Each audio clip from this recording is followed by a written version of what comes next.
இந்த வேத வாசிப்புக்கு பின்னாடி இருக்கிற கான்டெக்ஸ்ட் என்னன்னா, இப்ப பூமியில என்ன இருக்கு? இந்த பூமி எப்படிப்பட்ட பூமியா இருக்குது? சபிக்கப்பட்ட பூமியா இருக்குது இல்லையா? இந்த பூமியில என்ன ரிலீஸ் ஆயிருந்துச்சு? அதாவது ஏதேன் தோட்டத்துல எப்ப இந்த கனியை நீ புசியாதிருப்பாயாக, புசித்தால் மறிக்கவே சாகவே சாவாய்னு எப்போ கர்த்தர் ரிலீஸ் பண்ணாரோ அப்போ ஆதாம் அதை செஞ்சதுனால என்ன ஆயிருச்சு? இப்போ சாபம் பூமியில இருக்குது, மரணம் பூமியில என்ன இருக்குது? அவைலபிளா இருக்குது. இதனுடைய விளைவாய் மனிதனுடைய மாமிசம் எதற்கு உட்பட்டதா இருக்குது? இந்த சாபத்து நிமித்தம் அவன் மாமிசம் என்ன பண்ணுது? வியாதிக்குள்ள போகுது. இப்போ இந்த டைம்ல கர்த்தர் என்ன சொல்றாரு? இப்ப இயேசு கிறிஸ்து இன்னும் வரல. இந்த பீரியட்ல என்ன பண்ணல?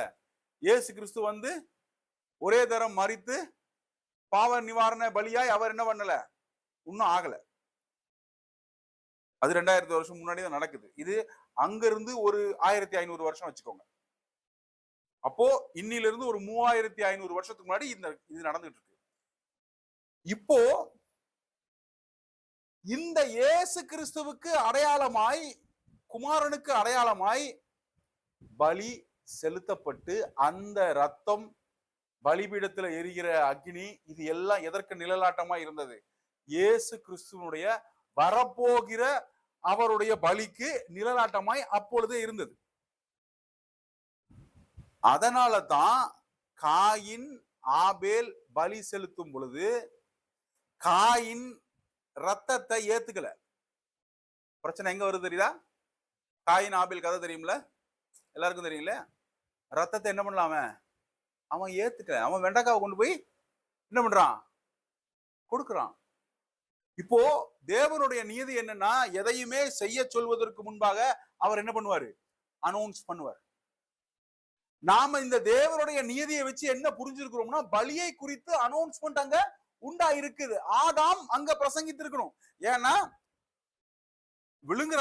விழுறாங்க, ஒரு ஒரு ஒரு மிருகத்தை அடிச்சு அந்த தோலை போத்துறாரு இவங்களுக்கு. அங்கேயே ரத்தத்தினுடைய அனௌன்ஸ்மெண்ட் வருது. ஏன்னா நமக்காய் ஒரு மிருகம் அடிக்கப்பட்டு ரத்தம் சிந்துதே செய்தி சொல்லப்படுது. நாம என்ன படிச்சோம்?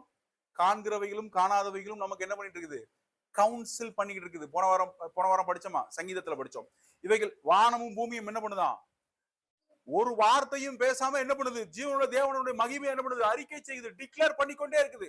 அப்போ நல்லா யோசிச்சு பாருங்க, அந்த தோட்டத்துல ஆதாமுக்கு ஒரு சத்தம் கேக்குது. என்ன சத்தம் கேக்குது?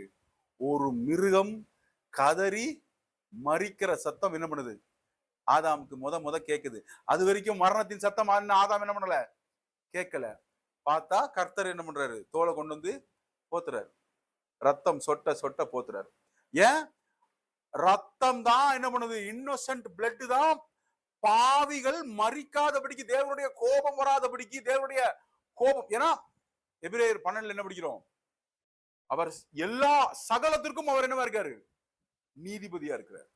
Is a judge. இப்போ பாவத்தை பார்க்க மாட்டாத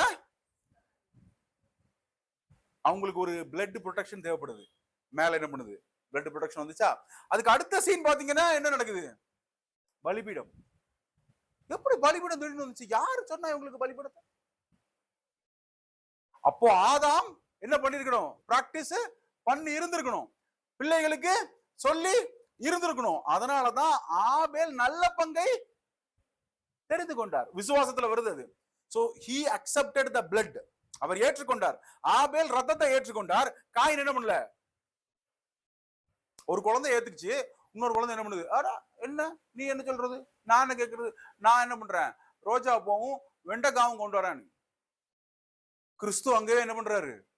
கிறிஸ்து மறுதளிக்கப்படுகிறார். எதன் மூலமாய்? ரத்தத்தை ஏற்றுக்கொள்ளாத. இன்னைக்கும் அதான கதை. யாரெல்லாம் கிறிஸ்து எனக்காய் மரித்தார், ரத்தம் சிந்தினார்னு ஏற்றுக்கொள்ளலையோ, அறிக்கை செய்யலையோ, அவர்கள் இன்னும் எங்கதான் இருக்காங்க? இருளின் அதிகாரத்துலதான் இருக்காங்க இல்லையா? நாமோ எங்க இருந்து எங்க விடுதலையாக்கி கொண்டு வரப்பட்டோம்?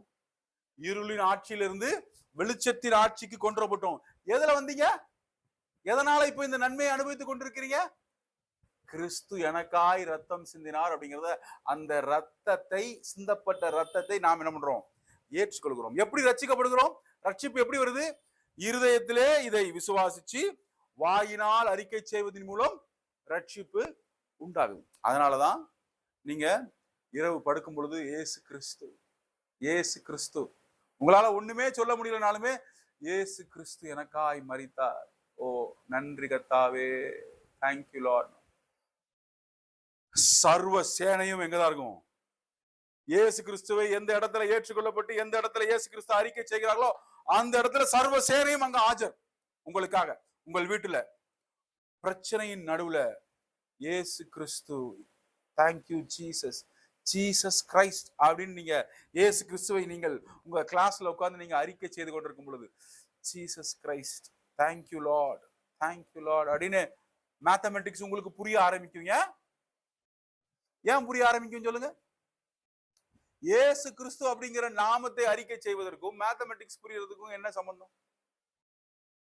என்ன சம்பந்தம்?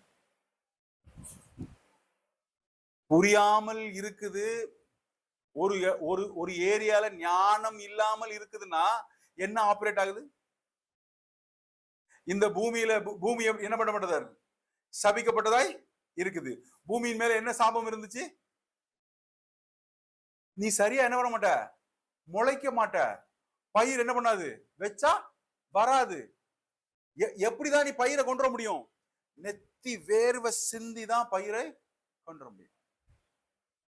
ஆசீர்வாதம் எப்படி ஆபரேட் ஆகுது? ஈசாக்கு பஞ்ச காலத்திலே விதை விதைத்தான். எத்தனை மடங்கு அறுத்தான்? அதே பூமி தானே, அதே பூமி தானே.